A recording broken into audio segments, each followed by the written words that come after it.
আসসালামু আলাইকুম। লাস্ট এক মাসে যা যা হয়েছে সেটার উপর ভিত্তি করে আমার কিছু লার্নিংস রিয়েলাইজেশন আছে, যেটা আমি আপনাদের সাথে শেয়ার করব। প্রথম যেটা আমার মনে হয়েছে সেটা হচ্ছে যে আমাদেরকে সিরা পড়াটা খুবই দরকারি। আমাদের আসলে নবীজি বিভিন্ন সিচুয়েশন কিভাবে হ্যান্ডেল করেছেন, প্রেশারের সময় যখন অনেক টেনশন থাকে আশেপাশে, তখন তিনি আসলে কিভাবে হ্যান্ডেল করেছেন। যখন তিনি জিতে গেছেন কোনো সিচুয়েশনে, তখন তিনি আসলে তার ইমোশনগুলোকে কিভাবে কন্ট্রোল করেছেন, তার লিডারশিপ কীরকম ছিল, তার ম্যানেজমেন্ট কীরকম ছিল। এগুলো আসলে অনেক কিছু জানার আছে, কারণ আমরা আসলে লাইফে অনেক সিচুয়েশন সেম থাকবে, আমাদের এক্স্যাক্ট সেম না, বাট দেখা গেল যে সামহট সিমিলার সিচুয়েশন আমরা পাবো। তো তখন আমরা আসলে কি করব সেটা আমাদের জানা উচিত। তখন যদি আমরা আসলে জানি যে সিরা, আমাদের আসলে নবীজির জীবনীটা আমরা জানি যে তিনি কিভাবে আসলে সেই সিচুয়েশনগুলো হ্যান্ডেল করেছেন, তাহলে আমাদের যে আমরা লাইফে শুধু এখন না, দেখা গেল 5 বছর পর 6 বছর পর ইনশাল্লাহ যদি বেঁচে থাকি, যেই সিচুয়েশনে আমরা পাই না কেন, সেই সিচুয়েশনটা হ্যান্ডেল করা একটু হলেও সহজ হয়ে যাবে। সেকেন্ড যেটা বলবো, আমার লার্নিংস ছিল সেটা হচ্ছে যে আমরা একটা নিউজ পেলে সাথে সাথে সেটা ছড়াই দিই। এটা কি গুজব হচ্ছে কিনা, নাকি নিউজটা সত্য মিথ্যা, এটা আমরা কিন্তু যাচাই একদম করি না। আর এখানে আমি একটা কোরআনের আয়াত বলবো, যে এটা সূরা হুজুরাতে আছে, যে হে মুমিনগণ, কোনো পাপাচারী যদি তোমাদের কাছে কোনো খবর নিয়ে আসে, তাহলে তার সত্যতা যাচাই করে লও। তা না হলে তোমরা অজ্ঞতাবশত কোনো সম্প্রদায়ের ক্ষতি করে বসবে, অথবা তোমরা যা করেছো সেজন্য তোমাদেরকে অনুতপ্ত হতে হবে। তো দেখা গেলো কে নিউজ দিচ্ছে তাকে আমি চিনিও না, জাস্ট ফেসবুকে দেখলাম দূর থেকে, সাথে সাথে আমি শেয়ার করে দিলাম। একটু দেখা যে আসলে এটার কোনো আসলে এটা অথেন্টিক কিনা, কারণ আমি যদি ভুল নিউজ স্প্রেড করি তা আমার জন্য কিন্তু অনেকজনের ক্ষতি হয়ে যাচ্ছে।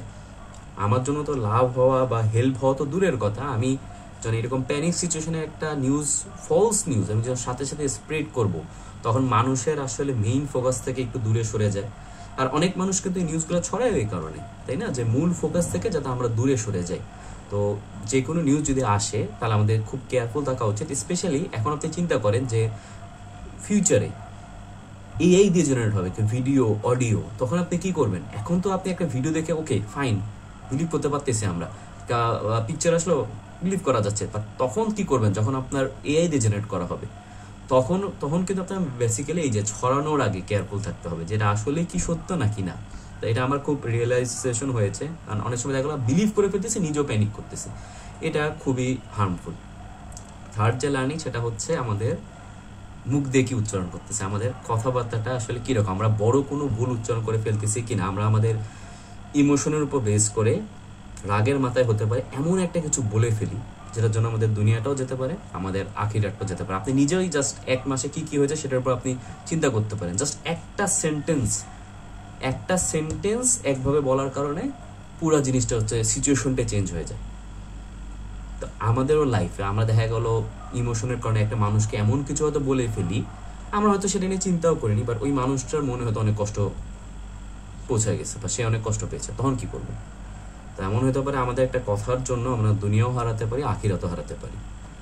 একটা হাদিস বলবো, সেটা হচ্ছে একটা, তো হচ্ছে যে ব্যক্তি আল্লাহ ও শেষ দিনের প্রতি ঈমান রাখে সে যেন ভালো কথা বলে, না হয় চুপ থাকে।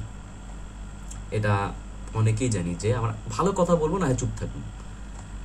আরেকটা হাদিস আপনাদের সাথে শেয়ার করব, সেটা হচ্ছে সহিহ বুখারীতে আছে, যে পার্ট বলবো, যে বান্দা অন্যমনস্ক হয়ে এমন কথা বলে ফেলে যার ফলে সে জাহান্নামে গিয়ে পতিত হয়।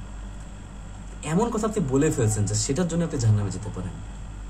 সো এটা নিয়ে আমাদের কেয়ারফুল থাকতে হবে, যে আমরা আসলে কি কথা বলতেছি, আমাদের এইটার উপর বেস করে কিন্তু আমাদের অনেক ক্ষতি হয়ে যেতে পারে। আমার ভালো কথা বলবো, না হয় চুপ থাকবো। লাস্ট যে লার্নিংটা শেয়ার করব সেটা হচ্ছে আমাদের আসলে আমরা যাই করি না কেন, আমাদের মেইন সফলতা আসলে আখিরাতে। আমরা ভালো কাজ করলেই যে এই দুনিয়াতে আপনি ভালো হবেন মানুষের চোখে, এটা না।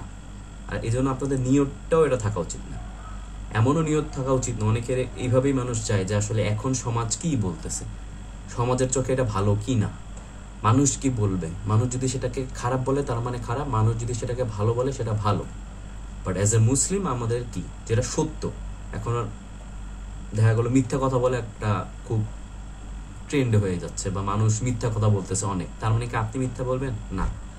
আপনি এখন দেখা গেলো গিবাত করাটাকে অনেকে খুব ভালোভাবে, আরে খুব ভালো তো গিবাত করতেছে, আড্ডা দিতে আসছে, আড্ডা জমায় ফেলতেছে, আপনি কি তখন আসলে কি করবেন?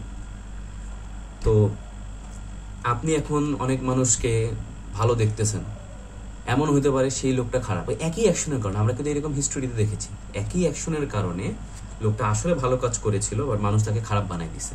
আর লোকটা আসলে মানে এইরকম হয়ে যায় যে খারাপ কাজ করতেছে, মানুষ ভালো বানাই দিচ্ছে। তো আপনি আসলে সফল কি না, এটা কিন্তু আসলে আখিরাতেই আপনি জানবেন। আর সেজন্য আপনার আখিরাতকে ফোকাস করেই কাজগুলো করতে হবে, যে আমার এই কাজটা কি আমি আসলে আমার সওয়াবের খাতায় লেখা হবে কিনা, নাকি আমি হচ্ছে জাস্ট আমার নিয়তটাই খারাপ।